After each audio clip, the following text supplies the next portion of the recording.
Welcome back to My Mother's Daughter podcast, where we choose to focus on the controllables, jump off the hamster wheel of grief, and take steps to honoring our loved ones by living a life filled with gratitude, joy, and abundance. It's time to get stubborn about what we want and choose to lean into who we were meant to be, while drinking too much caffeine, owning way more workout pants than we'd like to admit, and dreading that nightly dinner talk almost as much as waking up early. You feel me, sister? I'm Angel McElhaney, motherless daughter, positive psychology junkie, and not so master juggler of my crazy crew. And I believe that you can heal and find happiness after loss. So grab that coffee, put down that to-do list, and let's get to work. One day at a time, together. Let's get started with today's show.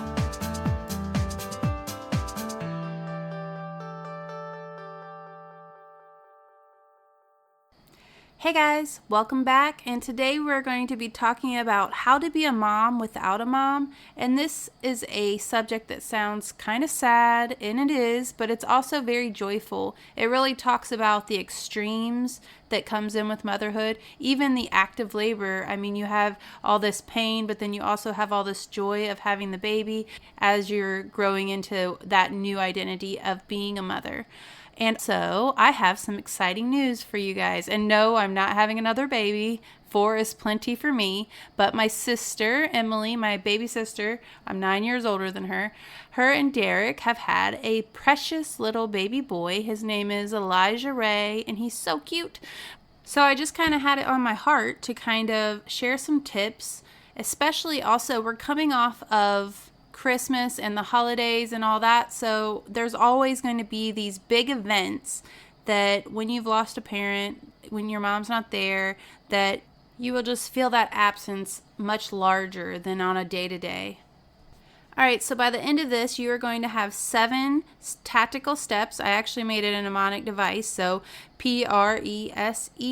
You're going to have one step for each letter that is going to help you to kind of know how to really just use a strategy, some positive psychology strategies to just kind of help yourself get to a better place if you are feeling really lonely, sad, and in that depressed state.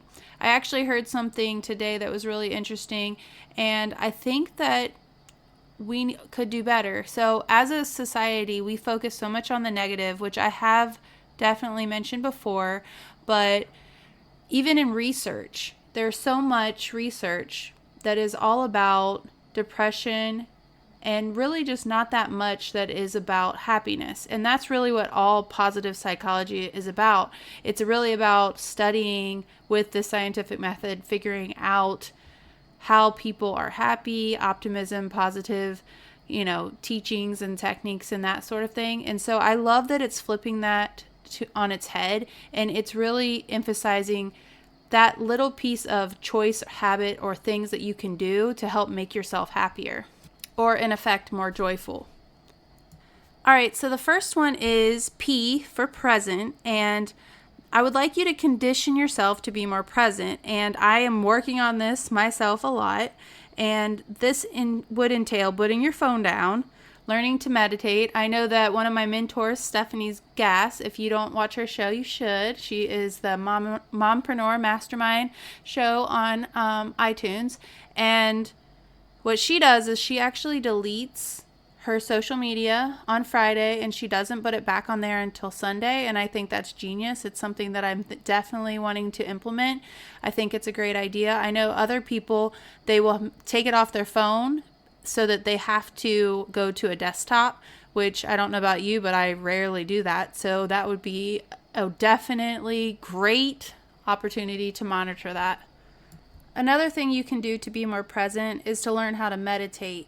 And this does not have to be some grand 30-minute gesture that you do that feels like a lot of work. It really can be just 2 minutes. So maybe set a timer. I did see a suggestion that I thought was great. If meditation seems like something that would be really hard for you, what you could do is think about a specific moment in your past.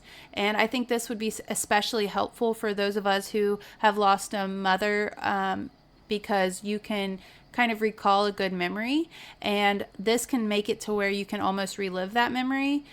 This can kind of trick your brain into experiencing a good memory twice.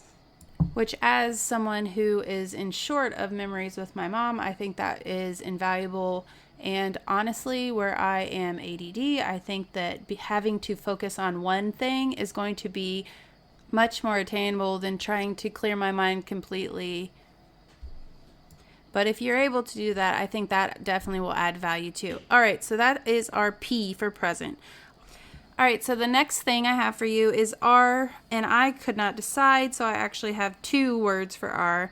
One is rest and one is remember. I think that as a mom, it's really important that you have rest and relaxation and enjoyment. This will give you that social piece that is super important, especially because motherhood sometimes can be so isolating, and then you also have the piece of being a grieving mother or a motherless daughter, and then that is just a very lonely place to be sometimes. So rest and relaxation.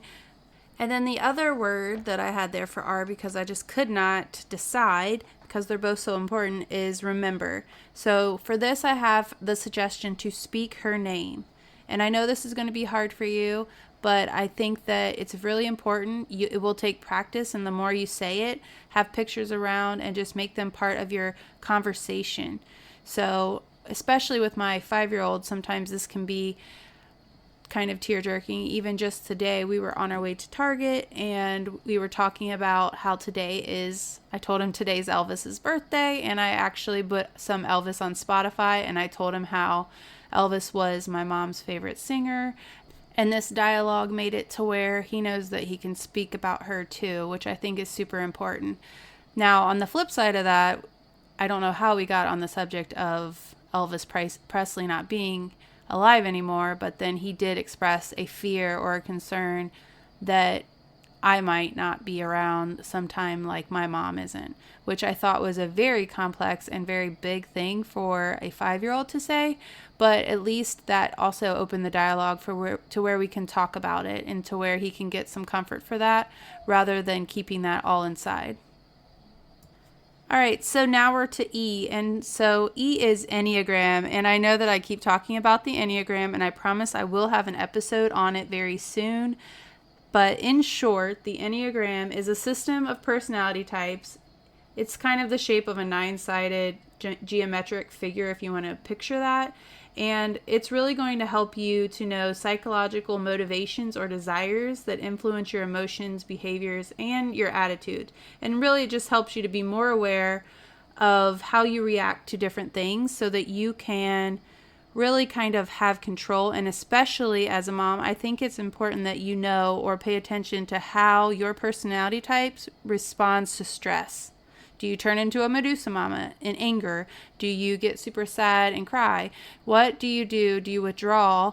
What do you do in stress? So I think that is super helpful to know so that you don't feel like it's unnatural or weird, or that it kind of gives you permission to be yourself. But at the same aspect, you don't want to just be like, oh, that's me, I don't have to change. No, you use that information and you use it to where you know that, oh, I respond in anger, so I'm more likely to let this build up and then just blow up. And instead, you can take the steps to where you can deal with those emotions before it gets to that point.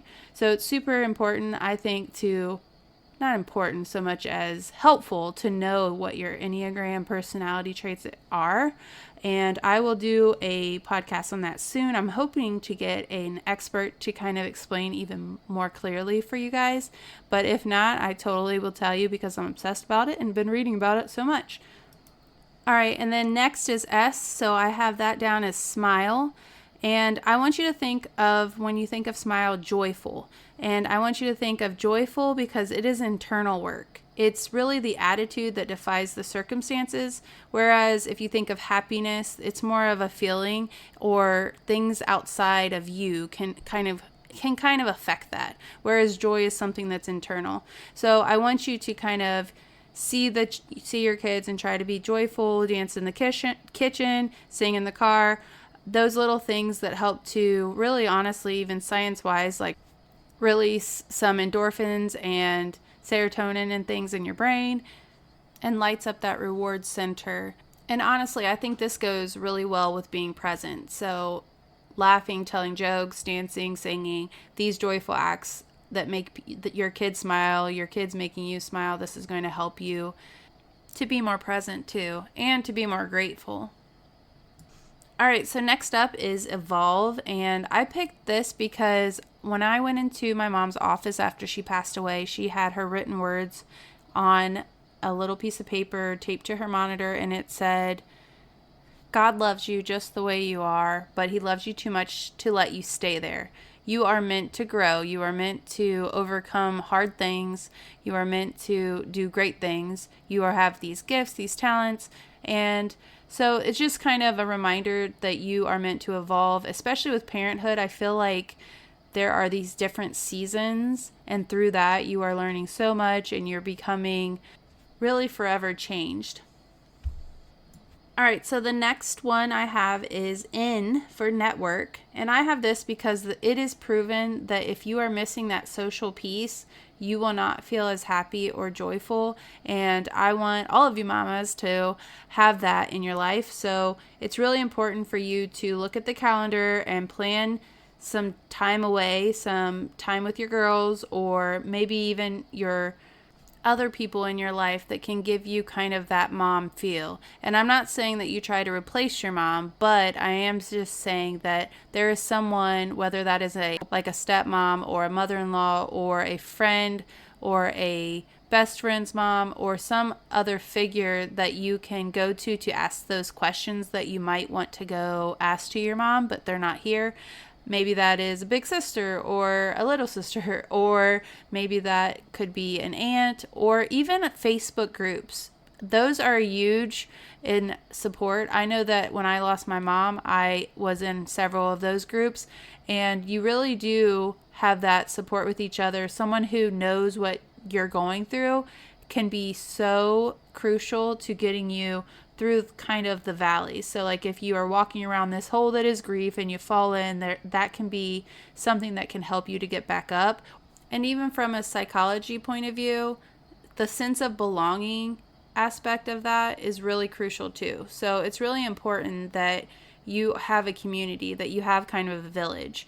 And that I can actually tell you that whenever I went back to work, and because I was away from my family, I didn't want to really take out any other time. So there was this withdrawing period for me. And I definitely feel like that was really apparent in my social relationships. And I felt like I am so much better when I am actively in those relationships. You have somewhere to vent to, somewhere to celebrate, to laugh with, someone outside of, your four walls. All right, so the last one I have for you is another one that I couldn't really pick just one, and that's time, and then the second one was triggers. So for T, I have time and triggers, and the reason I have time is because, Mama, time is fleeting, and I don't want you to worry so much about the to-do list and the clutter and the things, all the things, that you miss out on the present, that you miss out on this time. Time is so fleeting. You will blink and they will be about to, Ty has his temps now. That's just crazy town. And then the other one that I have is triggers. Knowing that there are common triggering events or life milestones coming up is going to be so important for you to know that it's about to get hard. And so what I would recommend for you to do in those instances is to get that support system that we mentioned before, rally around. I know that for me, my mom passed away in May. Her birthday is in May. Her anniversary for her wedding was in May. The day she passed away is in May.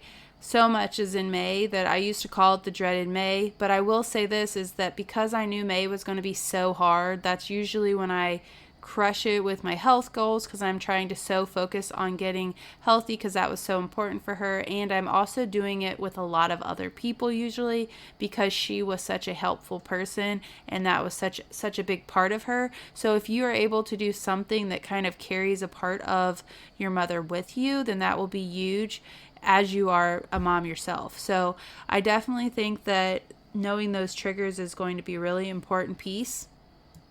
So just to recap, we have P for present, R for rest and remember. I know that remember one is going to be really hard, and I know that some of you definitely need to learn how to rest a little bit more. And then Enneagram is for E, S for smile, E for evolve, N for network, and then I have T for time and triggers.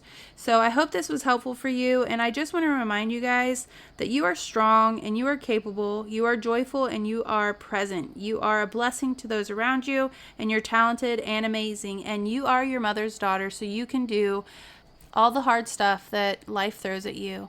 If you'd like to find me over on Instagram, my handle is angel.mcilhaney. Check out my name on this cover art or in the show notes because it is a doozy. And also there's going to be pictures of little baby Elijah over there. Hey mamas, before you go, I wanted to let you know about something that helped me.